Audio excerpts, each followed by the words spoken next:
Hello भाई नमस्कार आपण मानक स्वागत करुच्ची मो यूट्यूब चैनल रे। आज आम हजबैंड जी कर चिकेन देसी चिकेन पे से फास्ट गोटे कड़े बसिले कड़े किसी सोर्स तेल देले किसी चीनी देले चीनी जमी ऊपर नाली आसला काटी रखी पियाज प्राय 10टा खंडे पकईदेले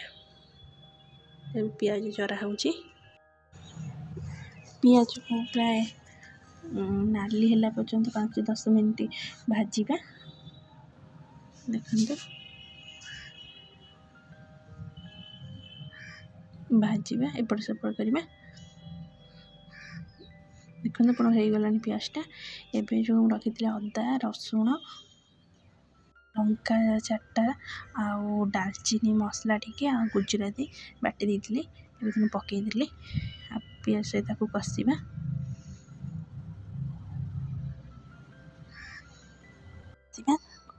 भल से मसला तेल छाड़ा पर्यंत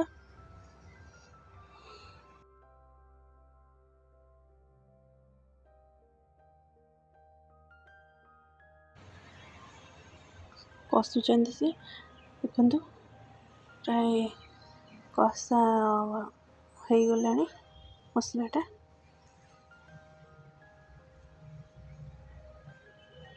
लगिगला भी कड़ाई रे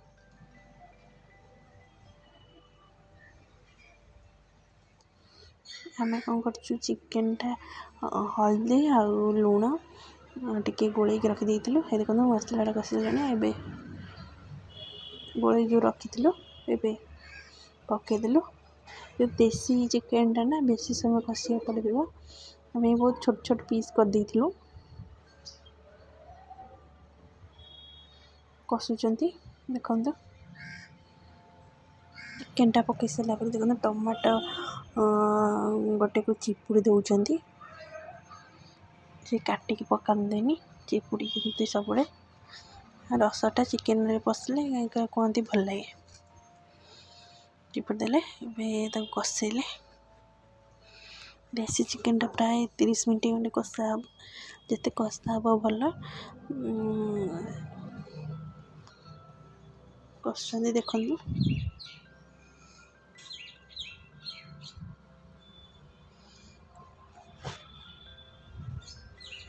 पानी भी मरीगला देखु प्राय 30 मिनट हो गला पटे कौन करते गरम पानी बसई देते एवं पानी देदेवे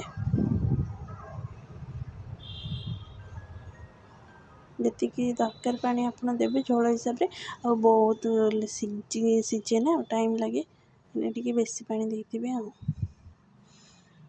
आ घोड़े देले देखु आसी मझे चेक कर सीझी कि नहीं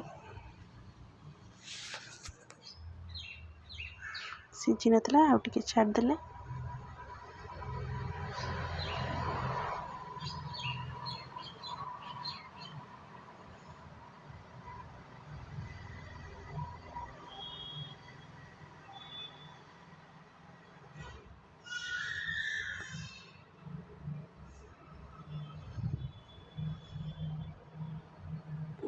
देख मुसी सीझीगला मीट मसला गरम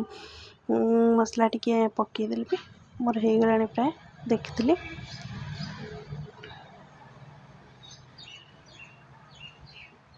पकईदेली देखु लास्ट को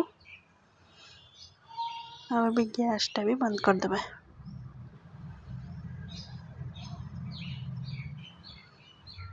जदि आपण मानू ये रेसिपी भल लगी निहाती लाइक शेयर सब्सक्राइब करियो जमा भूलिए।